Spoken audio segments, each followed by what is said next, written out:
Thank you. Day 3, AWE. Thank you to Ori, Sonia, and all of the AWE team. I mean, doesn't everybody want this to be a week? It's really like too much. It's crazy. I'm so happy to be here with my esteemed colleagues and friends, and I think you guys will enjoy this so much. So, immersive innovation in the city of Los Angeles. We're going to sort of parse out the immersive part, the innovation part, but I'm going to give you a little overview for 5 minutes about me, my perspective, and then we're going to roll in, and each person will give a little bit about what they're doing, what they're up to from the City of Los Angeles, the Vision Lab. Rachel Kornak, who was representing the Vision Lab, unfortunately couldn't be here, so we're happy to represent. From LA Trade Tech, which is fantastic, and Arizona State University's Narrative and Emerging Media program. We'll have a discussion, hopefully 5 minutes. It's like speed dating for questions at the end. So this is a gathering of a conversation that really embodies so much around the civics, environmental architecture and environmental design, as well as the narrative and the storytelling part of that, of what story are we trying to tell, and the experience design, what do we want to feel? And if I've learned anything in the last couple days is all of this technology is helping us see our feelings. I have a collaborator. Did I say I'm Kathleen Cohen? Hi. I'm Kathleen Cohen. I have a consultancy. I've had it for a long time called the Collaboratorium. We focus on 3 areas. We focus on client projects. It could be megacity, gigacity, health and wellness, media and entertainment, as well as XR and AI research, and client projects lead into public engagement. So I get to speak about it and a new theme every year. Super fun. As an XR strategist, I pull the lens back, the 10,000-foot view on what's happening in the industry, and people say, you're, sort of a futurist. I say, no, I'm a presentist. I'm done with being a futurist, and I'm a tech humanist, so we can unpack that, but it's really like the human potential of it all, the social impact. And I'm an LA native, so LA natives, any in the house? I love you all. I'll find out what high schools you went to. Anyway, with that, though, really, how many folks are from the business enterprise in the room? It's kind of hard to see. How many folks from academia or education? Okay, this is good representation. How about folks from government? All right, mighty. And how about from content creation and other? Okay, so good. So you guys see a good cross-section of who's here in the room. This is my journey. When people say, hey, Kathleen, how did you get to where you got? And I'm like, well, it's not linear. So I just want to share a little bit about this because it's impactful, that I was a traditional fine artist and glassblower and very happy. And someone said, get on the box to be an animator. And when someone says get on the box, that dates you already. So Silicon Graphics, SGI, way back, the Wayback Machine. But I went from industrial design into animation, and then from animation went and got pulled right into DreamWorks Interactive, making video games. So we were the Medal of Honor team, PSX 1, age old, and that was pre-Unreal. So it was really a good time to be participating in what was reinventing a wheel. Went to Disney, IBM Innovation, then Disney to really think about theme parks and what does that mean about trying to sort of hack your feelings when you walk down Main Street. And that was a different perspective. Opened my own consultancy, and at the time it was digital strategy, big data. I was the big data girl. No girl likes that. Anyway, went on to tell the contemporary story of the US Constitution for 5 years. That's also not an easy task, and how to do that in an immersive conversation. Came back out west to look at data and storytelling from NoCal, SoCal, and everything falls under experience design as far as I'm concerned. But this is what was really important. Industrial design was 1992. Animation was 1994. Working in worlds and building worlds was 1996. In a 4-year period of time, my trajectory of my career is what's mimicking this whole industry. So I felt advantageous. Hello? Okay. It was advantageous that what I was walking through, I didn't realize everybody was walking through, but it was so key to something that I firmly believe in right now with my clients, which is immersive is not just in world. Immersive is how do you develop in real life, how do you develop on a screen, which is meeting the majority of people of where they're at. Because you could be a futurist all day, but if you don't meet people where they're at, you're really missing a big gap. And how do you do this in world? So that pipeline, I call this tribrid pipeline, is so embedded in what I do. I'm the jury chair of an XR awards show in Europa Park, which is the second largest theme park in Germany or in Europe. And if you have a product and you're interested in submission, the fall is our nominations, and in January, because there's no better place to be in January but Germany, to actually sit between Davos and the Reality Hack in the most southern part of Germany, an hour from Basel, for this wonderful award show. So come check us out. I'm an advisory board member to HoloRide. HoloRide was a spin-out from Audi. I met HoloRide at Europa Park at the AREA Awards, and think motion synchronized passenger entertainment, VR in your car.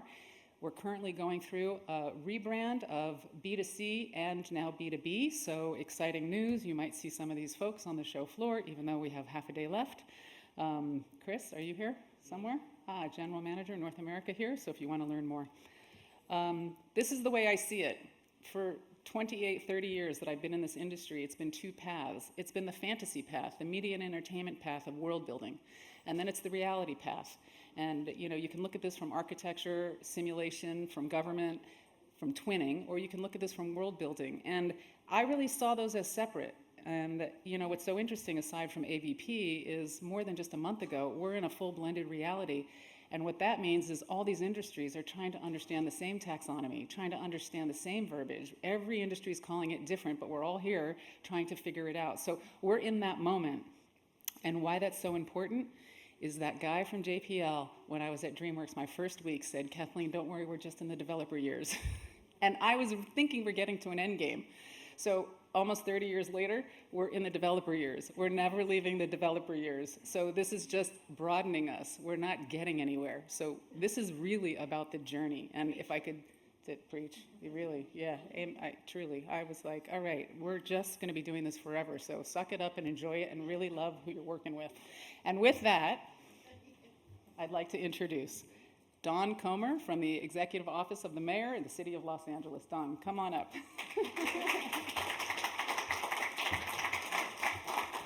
Thank you, Kathleen. Our paths have crossed in a few places, and we haven't talked about that, so we should talk about that later. But nice to see everyone. Thank you so much for being here. As Kathleen mentioned, I'm Dawn Comer. I serve in the mayor's office at the City of Los Angeles, Office of Mayor Karen Bass. I'm in the Office of Finance, Operations, and Innovation. So I'm so happy to be here and bring you greetings from the City of L.A. My colleague, Rachel Kornak, is not able to be here today, and so we are sad that she's not here, but I'll definitely cover the areas that she was also going to present. So the Office of Finance, Operations, and Innovation, what does that mean? We manage a lot of the internal operations of the city and how we run. We liaise with, for example, our General Services Department, our Finance Office, our Personnel Department, so a lot of the operational places as well as our pensions. And I'm sure you can imagine there are a lot of things with respect to making a city run, and those are areas that our office is focused on. I'm also the Senior Director of Digital Inclusion and Innovation, so a lot of things around making sure our residents are connected and that we're delivering digital service in an equitable manner. That's something that really is of concern, especially as we come out of the pandemic and many of our services have shifted to digital. So want to make sure that we're thinking about this as we roll those services out. So what we've done for the past 3 years is that we have had a smart city showcase. It's more of an internal showcase to really help each department understand what's happening.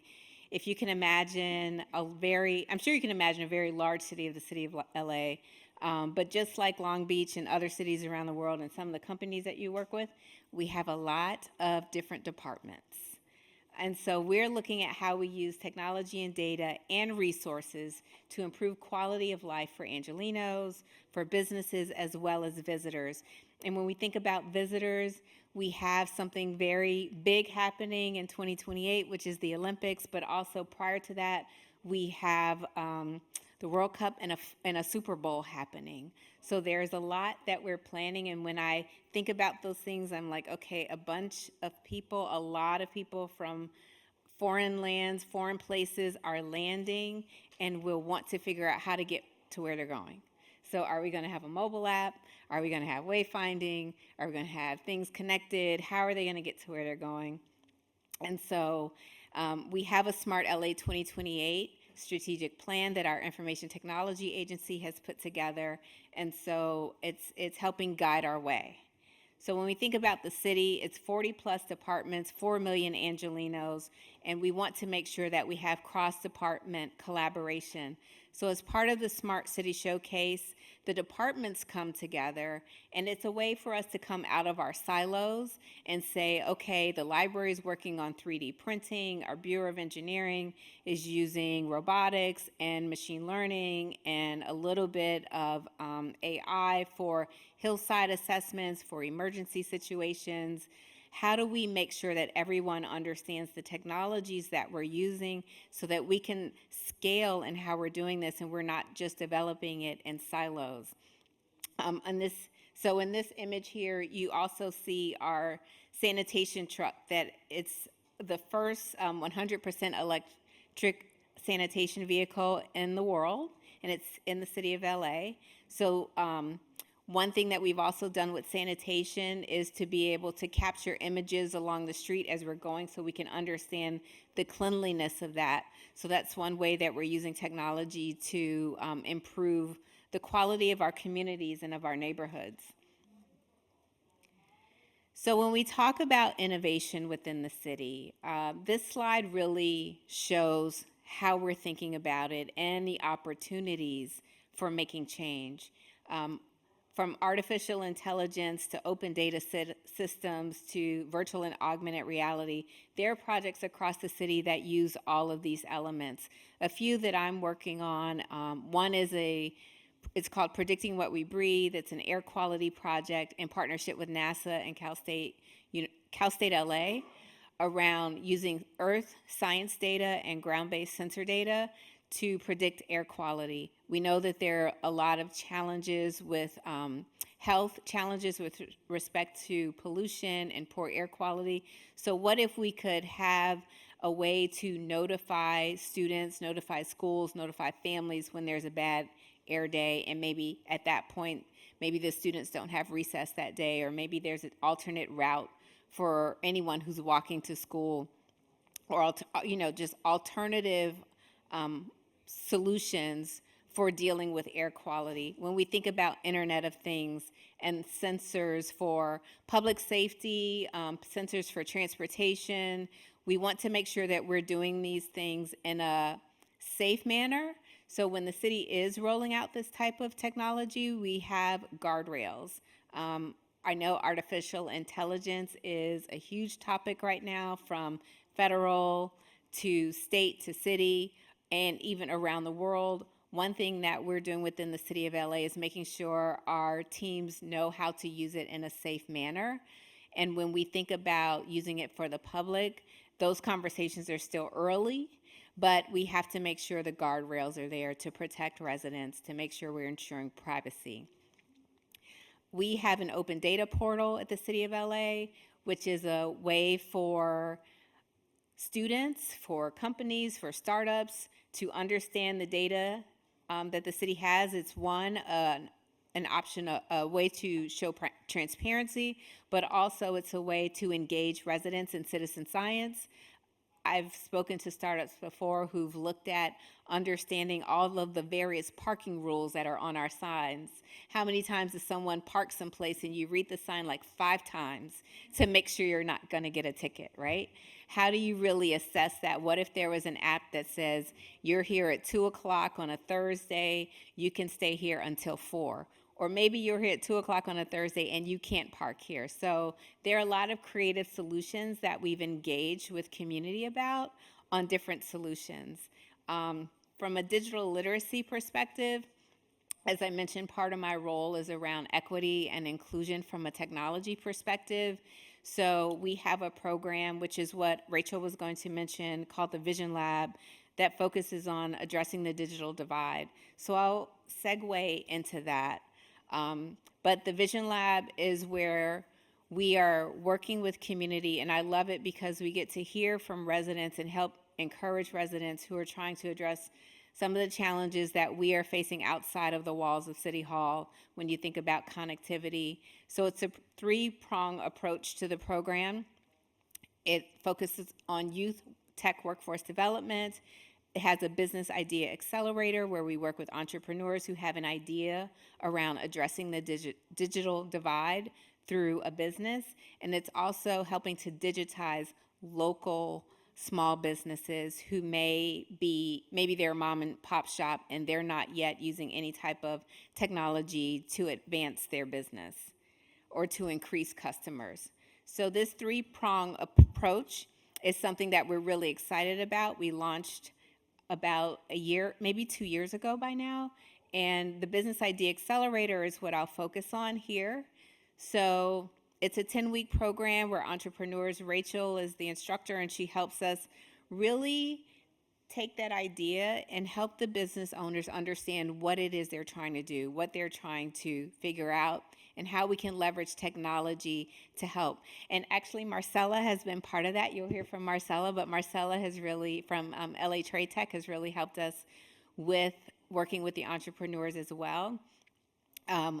During the sessions, students may realize they either have to pivot what their idea was, maybe they stop, maybe they have a spark in a session, maybe they're growing, or maybe they pause from their idea. So we've had different types of participants, those who are looking to have like a technology center in their community because they realized during the pandemic that many residents needed to print and they didn't have internet in their home, or they didn't have, the libraries were closed, they couldn't access a printer or a computer. We've had others who want to help train other technologists to be Scrum Masters. So the gamut is really broad as to the types of entrepreneurs that we've interacted with. We finish each cohort with a dolphin tank, which is a softer version of Shark Tank.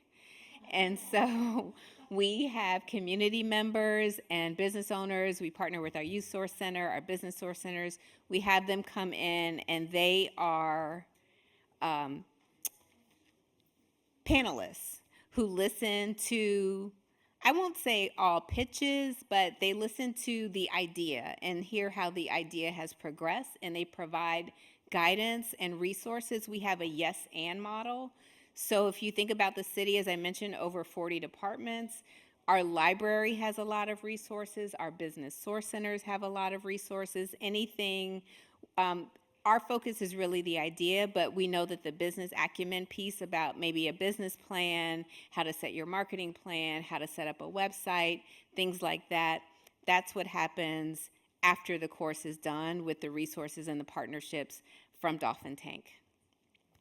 So what I'll highlight here is a few of our cohort members. Mary Harris, she's an artist. When she came to the class initially, she wanted to provide a place for artists to showcase their work in the metaverse.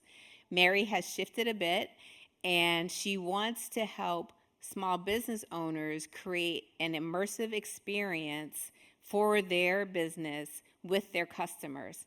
So she wants to tell a story. She's still painting. She wants to create murals for the businesses. But let's say you go to a coffee shop, you do a pickup order instead of spending time in that coffee shop. You can then hear the sounds of what that coffee shop, what the vibe would be, maybe at home or in a different environment. So this is the immersive type of experience that she's trying to create in the metaverse space for businesses and for artists. And then we have Jordan Mann, who I characterize Jordan's work as ed tech because she's using education and technology to really help youth with what's the right word, like healthy living and understanding where you are in your space, maybe mental health challenges or just personal challenges that you may be facing. So she's created a video around healthy living. Let's see, one more time. So this is a celery stalk. You can learn about the celery stalk. So I liken it to quality of life, but really self-care. That's the word I'm looking for, self-care. And so it's a way to engage youth and help them learn about self-care at an early age. So we help them develop their idea, but the next step is how do they connect with the right resources to really bring it to life? And I think maybe there's some in the room who would be great to engage with them. And so we just want to share that we have a starting point, but then there's the and piece of the yes and model for building community within the city, any city, not just LA. But we want to make sure that that we're helping and thriving, helping businesses thrive and addressing the digital divide and bringing technology to the city of LA. Thank you.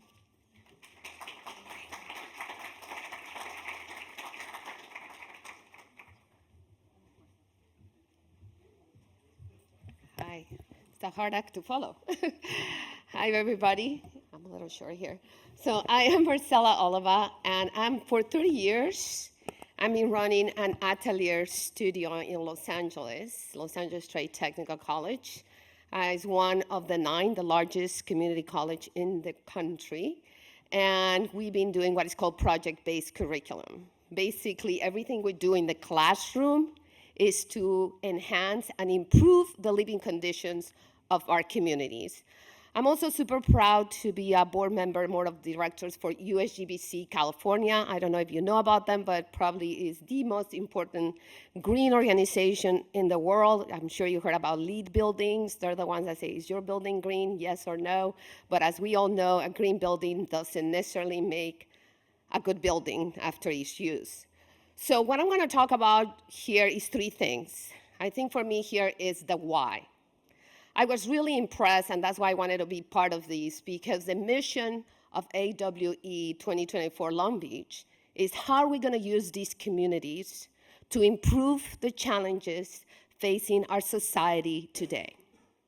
Just name it: food, water, safety, poverty, and so on. So I'm going to talk to you about 3 slides that are basically the why, and 3 very important concepts that we have to see them as interconnected and interdependent.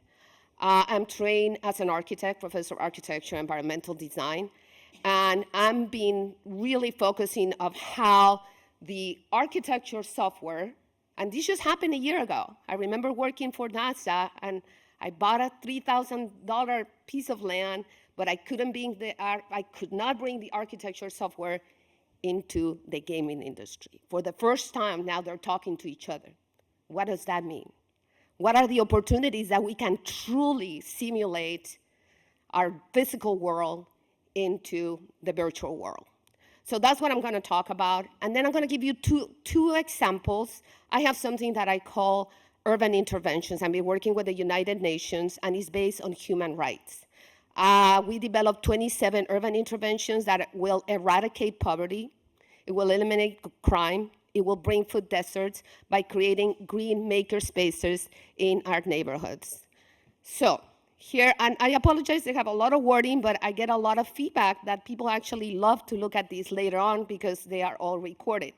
So this image done by Jack Rendler here in the audience, and what I want you to think is that there's 3 realities. We're living in the Anthropocene era, never in history, that we have added in the last 200 years, we added 8 billion people to the planet. We designed 13,000 buildings a day in the planet. We got to retrofit in any single city 3,000 buildings a day, right? So that is the reality of how I truly believe, and I'm jumping to spatial computation, the only way to solve these challenges and these complexities is by using AR, XR, VR, geospatial technologies, large language models. There's no other way to do it. Those are the smart cities. And the most important is the circular economy. And we're very used to just consume, and then what happens at the end? There will be no more landfills in 20 years. No more oil fields in LA, yahoo. So this model, basically, if you think of this model as each vertex is connected to a database. It's like a neighborhood indicator, right? And how to look at the 15-minute walk and how each of these vertexes can be simulated real time. Because many times you put a lot of money and energy, a lot of money in education, but the reality is that communities are an ecosystem. So the next one here is that by us understanding these 3 realities, we need to start thinking like nature. Nature is flexible, nature is adaptable, and nature is connected to all the sciences at the same time. biology, chemistry, physics, mathematics, and it is education that has isolated the disciplines that has helped us not to understand how our grids of nature and the grids of the infrastructures are connected to each other. So I believe that utilizing these XR, VR technologies is going to help us to start thinking with biophilic and regenerative design, engaging the community as designers. I believe design is a human right. We need to bring all these technologies to our communities so our communities can design their environments, from their small apartments to their gardens, to their outdoor spaces, and so on. So I do believe that spatial computation, I do believe that all of these integrated are going to help us see, and they're going to help us project things that are very complex in a very simple way. So using parametric-driven design, using objective-oriented modeling and AI, we can look at all these variables and all these complexities. I'm going to show you something. I'm very excited to be working with ASU. And we entered this competition, the 10 Across, and it's a 2-minute video. And this is one of the 27 urban interventions of what I call, these platforms that will help us move there. Oops. Okay. How can we mitigate the worst effects of extreme heat in at-risk communities? Welcome to the Los Angeles Trade Technical College Architecture and Environmental Design Program Shade Structures and Systems. A scalable clean cooling solutions here. We've pioneered unique and innovative solutions to climate change through our interactive platform, coupled with the creation of assets and prototypes. Our diverse team, deeply rooted within these communities, is wholeheartedly committed to crafting scalable and replicable cooling solutions for marginalized areas all over our city and the world. At the heart of our mission, the locked shade structures and systems are designed to significantly lower temperatures in urban spaces. We achieve this by empowering local talent, providing them with advanced tools and biomimicry systems to design, build, maintain, and operate these structures. Our collaboration with the Pico Union Housing Corporation and Pondo Populous, celebrated for their urban greening efforts, aims to alleviate the shortage of shade resources. Our platform transcends the typical. It's a comprehensive bridge linking communities worldwide with sustainable technology, local manufacturing, and robust support in design and implementation. Securing this prize would propel us to further refine our platform. We're devoted to creating shades that not merely offer protection but also actively contribute to environmental purification and foster green living. Our enduring partnership with ASU L.A. Narrative and Emerging Media Program, Pico Union Housing and Pondo Populous. So with that, you see like an example of how one of these 27 urban interventions will look like. So this is another intervention, working very close with Clean California and Caltrans. We're identifying leftover spaces in the city. You can see, I think, the governor's somewhere here, and how we can very quickly identify a space and in 7 weeks convert it into an eco corridor. How could we do it? Because we had all these into an asset inventory. And we're going to get to the point, and here you can see how it will exist in a virtual environment. How can these environments could become learning environments? How is the soil feeling? How is the tree thinking? And what will be the next urban intervention that this specific space could grow to benefit the communities around it. What you see here on the right is a prototype model where you can implement it all over the world, all over any city, where the community can actually say, so each color represents an activity, and it can help the community see that there can be multiple layers of design that they could implement. This is the before and after. What can we think? I just presented in Copenhagen, and definitely art can heal it all. Through art, we can really heal our communities and live around beauty. There's so much untapped talent in our communities. This is also, again, by Jack Rendler. It's an animation of how we can start looking at plants and how are the plants, each of the vertexes. Let me see if this is going. Maybe it takes a little bit of time.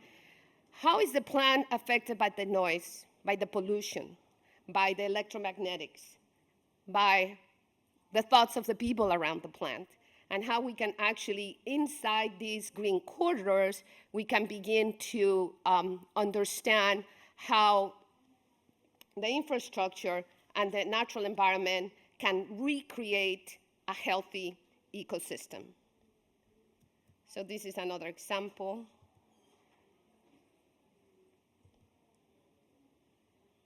And because of time, I'm just going to go to the next one. So what am I following very closely? I'm following very closely. This is by open-ended. This is beautiful, right? It's called biomimicry. Benita Randler here.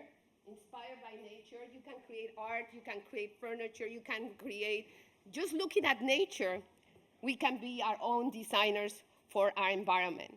I'm also following Go Guardian, because yes, we have all this innovation and we have the current condition, but we need to submit to standards. We have, you bring all this innovation, but what happens to all the teachers? Oh no, my God. So they're really doing an amazing transition where the student gets ownership as you're moving through a map, but it's setting up with standards. So these are the people that I'm following because I really think they're gonna help us move. You can go downstairs. We have Aura by Arthur Modane and Jack Rendler. And in this one, each of these buildings, they're all interconnected and interdependent. What happens when you add a building into the neighborhood? What happens when you add a garden? What happens when you fix a fence, right? What happens when you give space for people to go buy healthy food? So it can be at a very small level, but it could also work for large developers. This is just feeling spatial. This is also a book downstairs, because I think one of the problems is that this is nature's grid, this is infrastructure grids. What is the impact that we're having? And terrestrial architecture. Just Harvard just this morning said they're gonna carry it on and learn more about it. Downstairs, we have Exhibit 2041, how we can start understanding all these geometries that can really benefit society. And then the last one, as you heard, I'm working with SU and with the mayor's office. We also very quickly, Drew Herdman is right here. We did a quick animation here with Spatial I/O. What would it mean that anybody in the world can learn more about the Visual Lab? And I think this is really interesting because many times politicians, people in industry, as we said, we want to live in 3D environments. We want to walk in 3D environments. We want to interact in 3D environments. But the reality is that many times, let's just use a lot of things that are already on the shelf that can facilitate community to express, communicate, design, and make a community that works for 100% of society. Thank you.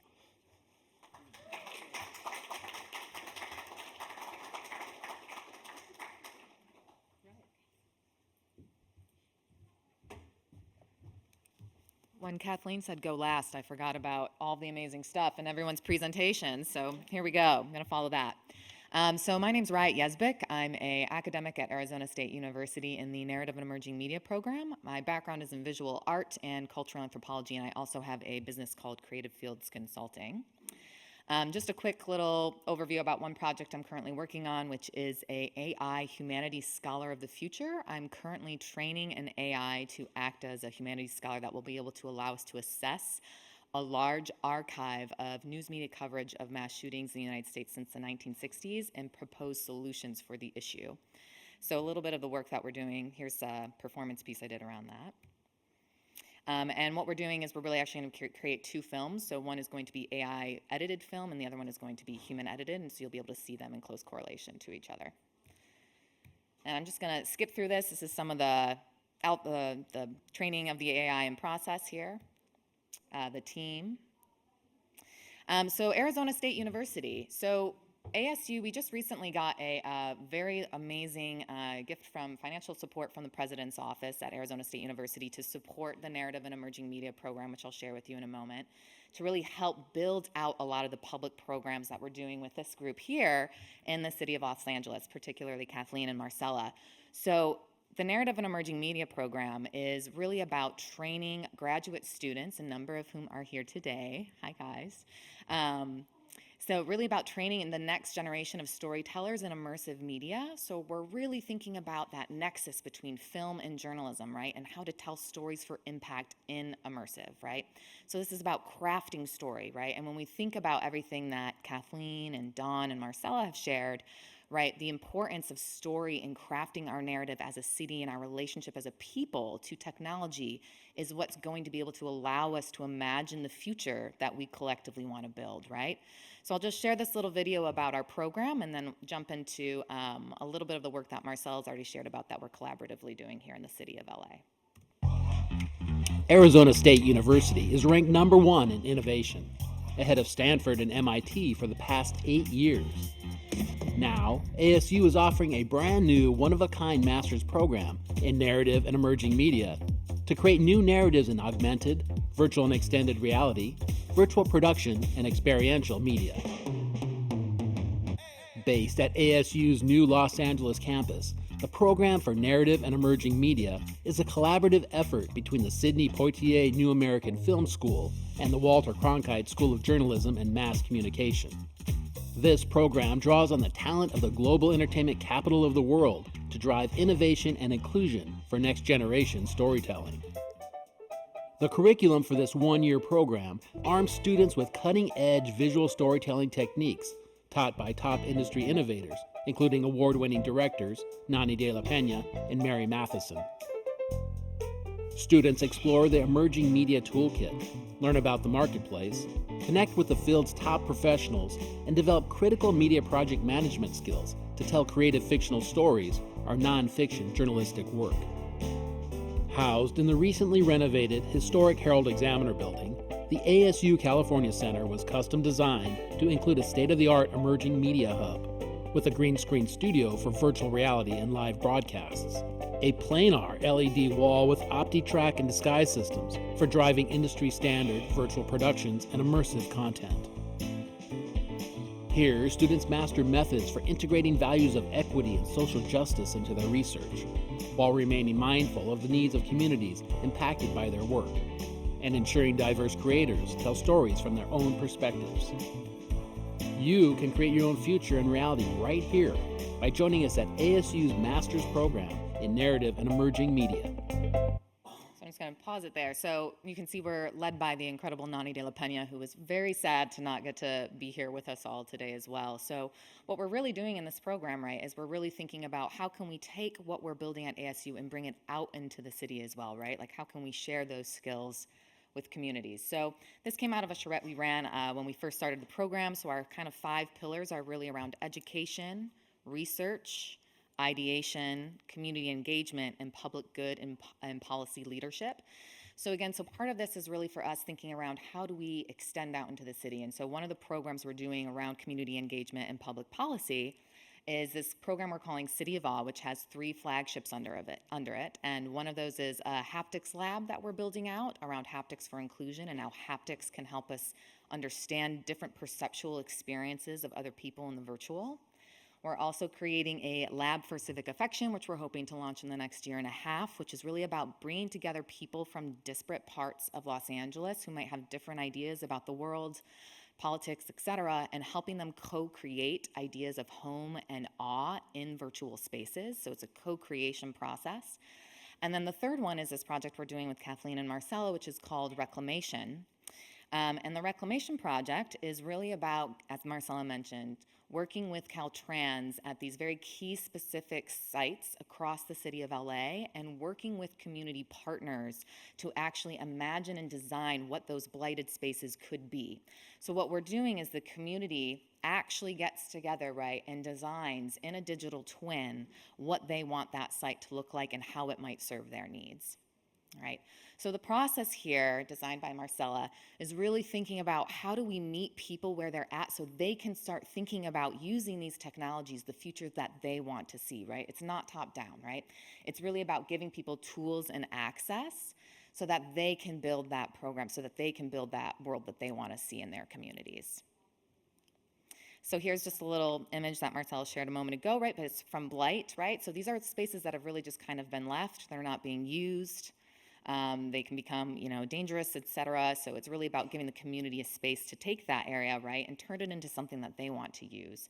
So this was a recently renovated garden over at 28th and Harbor Street, not too far from downtown Los Angeles, that was converted into this beautiful space. It's brought back so many bees and pollinators to the area, and it's also a space that the community can access, right, and work within. So again, what we're really thinking about is, if we are working with communities to design these spaces, how can we also create, right, data that the community can own and use to understand the impacts of this environmental shift on their local community, right? So in this sense, right, it's about embedding sensors into these sites so that people can maybe hop onto a metaverse who've helped build out this digital twin and actually monitor in real time, right, the impacts of the garden on CO2 levels, right, or air quality control, pollination, et cetera. So it's really about thinking at that nexus, right, of storytelling, so envisioning the future of what people want to see, and then giving people access to the data to actually then look at the impacts of the things that they've just created. So here's just a little bit about spatial computing, digital twins, the digital twins that the community members will be creating together. And then we're also thinking about, right, how can people adopt a plant or a garden, right, to contribute more to that space. Also a little bit here about the sensors, right? So it will not just be around CO2, but air quality, soil moisture. I mean, the amount of things that we can actually monitor through these sensors is quite great, right? So when you think about aggregating that information and that data into a digital twin, right, the possibilities are just really expansive. So I'm just going to kind of wrap up there. So it's really, right now we're working on 3 sites, but we have 14 potential sites that we might want to do this at around the city of Los Angeles. And so we're really, again, hoping to we've got the first one underway, we've got 2 more that we're working on by the end of this summer, and then we're really hoping to get the other sites underway as well as we continue this process. So apologies for talking quickly here, because I know we're at the end. Yeah. Is this 5 minutes plus the 4 on the clock? 5 You minutes. got 4 minutes now. Oh, 4 minutes. Yeah. So, Kathleen, well, why would you like to, or should I just pose this question to the audience, or would you like to? And if anybody has a question in parallel, in response, feel free. That's what I think. Okay, I'm going to If take. you have a question, raise your hand, or, that's fine. I think people can read that and then ask. Thank you. Thanks, Brett, that was great. Round of applause for Ryan.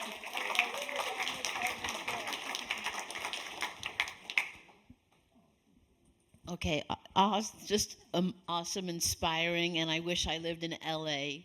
just based on this. Listen, historically, urban environments have been designed for the able-bodied, for people who are self-reliant, for people who don't have impairment, and that's why the World Health Organization introduced guidelines for age-friendly cities.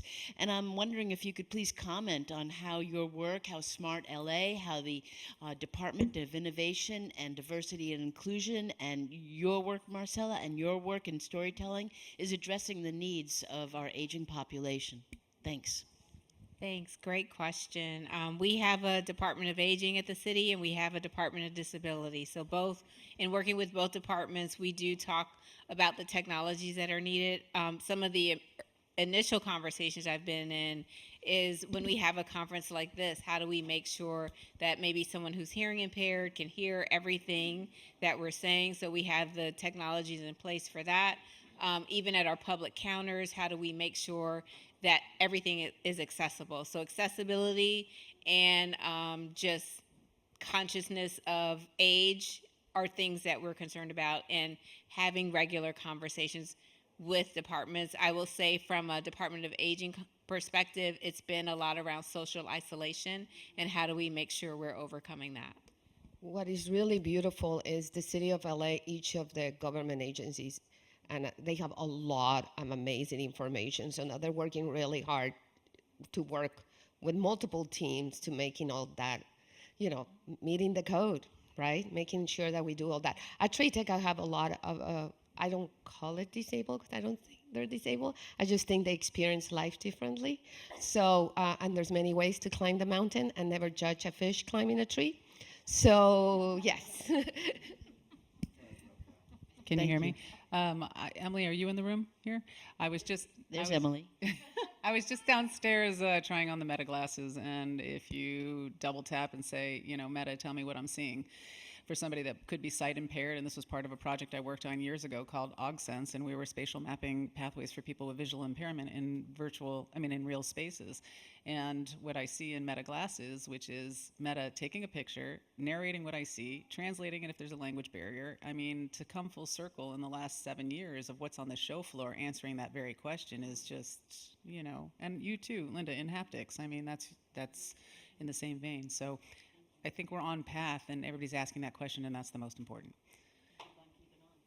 Yeah. I don't know. Do we have time for one more question? Or we have 39 seconds. Anyone have a question? 30 seconds and counting. We'll stay here and we can chat with anybody that wants to chat. If not, it's on time and under budget. Yay. Okay. Thank you, everybody. Appreciate you being here.